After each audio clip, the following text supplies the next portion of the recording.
نماز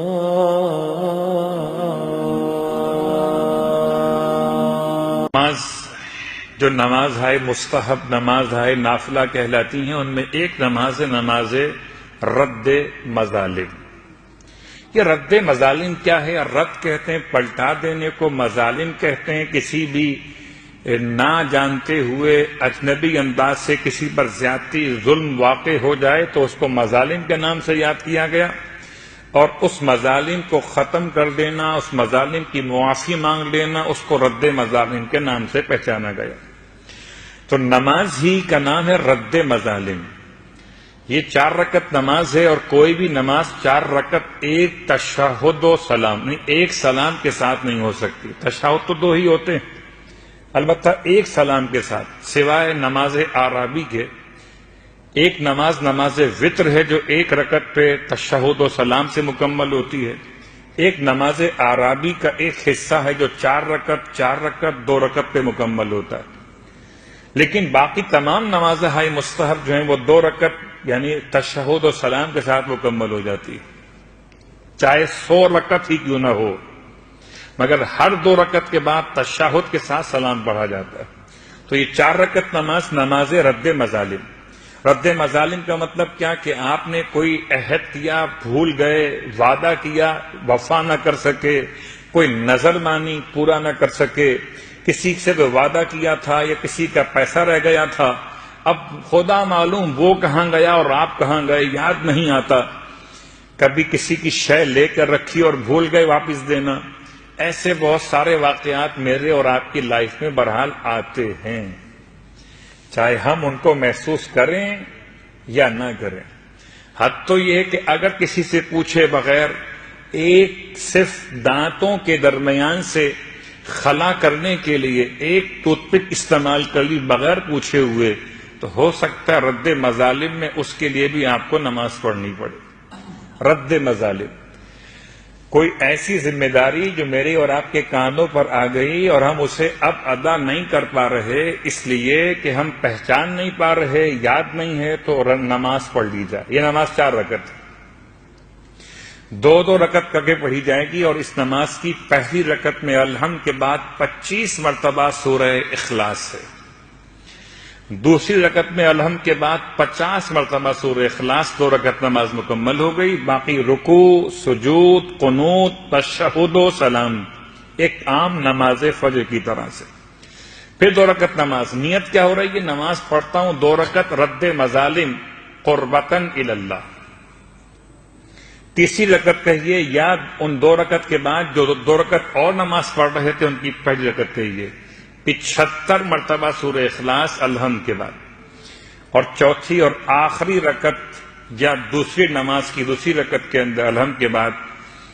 100 مرتبہ سورہ توحید، سورہ اخلاص کی تلاوت، یعنی قل هو اللہ احد، 25، 50، 75 اور 100۔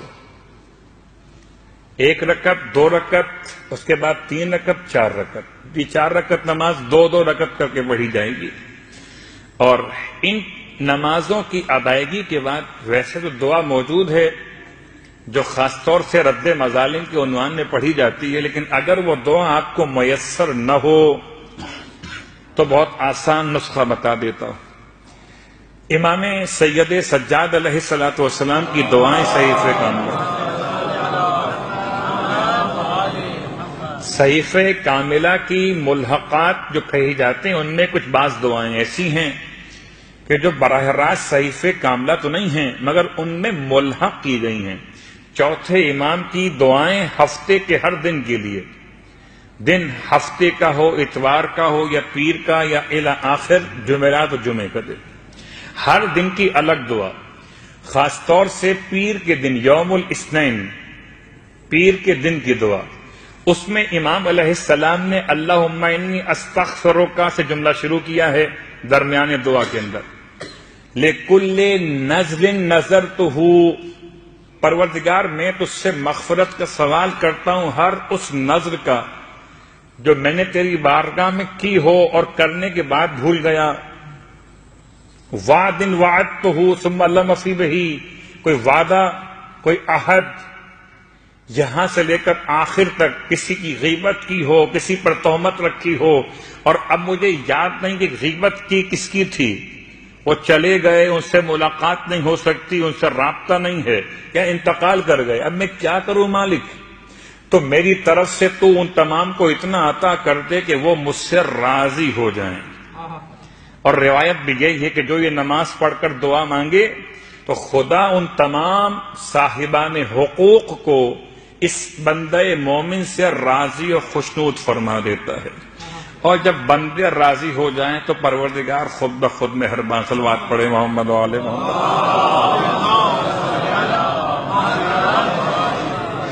اب آخری بات، ہو سکتا ہے آپ میں سے کوئی کہ مولوی صاحب کی اتنی مشکل نماز بتا دی، قبلہ کام بھی تو مشکل کیے تھے، جب کام مشکل تھے تو نماز تو آسان میں کہاں سے لاؤں؟ جو نماز روایات میں بیان کی وہ میں نے آپ تک پہنچا دی۔ اب یہ نماز سال میں، 6 مہینے میں، 2 سال میں، کم از کم زندگی میں ایک بار تو پڑھ لیجئے گا،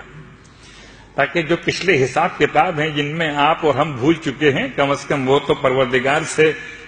سیٹ کروا لیے جائیں، کچھ لے دے کے کام نکل آئے گا، یعنی کچھ نمازیں پڑھ کے توبہ کر کے کام نکل آئے گا۔ تو یہ 4 رکعت نماز ہے، اور اگر آپ کو اس کے پڑھنے مشکل ہو تو مشکل اس لیے نہیں ہوگی کہ یہ جو سورہ توحید ہے وہ اتنی لمبی سورہ نہیں ہے۔ اگر یہ کہا جائے سورہ بقرہ پڑھیے 25 مرتبہ، 50 مرتبہ، 75 اور 100 مرتبہ، تو آپ کہیں گے کہ میں جا کے اس سے معافی مانگوں، زیادہ بہتر ہے۔ سورہ توحید ہے، سورہ اخلاص ہے، اور اگر نہ پڑھ سکیں کھڑے ہو کر، یہ ہے مسئلہ ہے میرے آپ کے لیے کہ جب کبھی ویسے ہی کوئی بات ہوتی ہے تو کوئی کمر میں درد بھی نہیں ہوتا، ٹانگوں میں پرابلم نہیں ہوتی، اگر دنیاوی گفتگو ہو رہی ہو تو کوئی مشکل نہیں ہوتی، ذرا کوئی دینی بات شروع ہو تو ذرا کمر میں درد بھی شروع ہو جاتا ہے، پھر بیٹھنے کا دل بھی چاہتا ہے، تو ٹھیک ہے آپ بیٹھ جائیے، الحمد پڑھنے کے بعد بیٹھ جائیے، نماز مستحب بیٹھ جائیے، اور بیٹھ کر 25 مرتبہ سورہ اخلاص بیٹھ کے پڑھ لیجیے، اور جب 25 مرتبہ مکمل کر لیجیے پھر کھڑے ہو جائیے، اور کھڑے ہو کر رکوع کیجیے، 2 سجدے کیجیے، اسے کرتے ہیں، پھر نماز کی اگلی رکعت میں الحمد پڑھیے کھڑے ہو کر، پھر 50 مرتبہ سورہ توحید پڑھنے کے لیے پھر بیٹھ جائیے۔ اس طرح نماز بھی ہو جائے گی اور زحمت بھی کم سے کم ہو جائے گی، کہ بہرحال نماز رد مظالم کی بڑی اہمیت ہے، رد مظالم کے صدقے و خیرات بھی ہوتے ہیں، رد مظالم کی دعائیں بھی ہوتی ہیں، اور رد مظالم کے کچھ پیسے بھی ہوتے ہیں جو مراجع عظام کے نمائندگان تک پہنچائے جاتے ہیں۔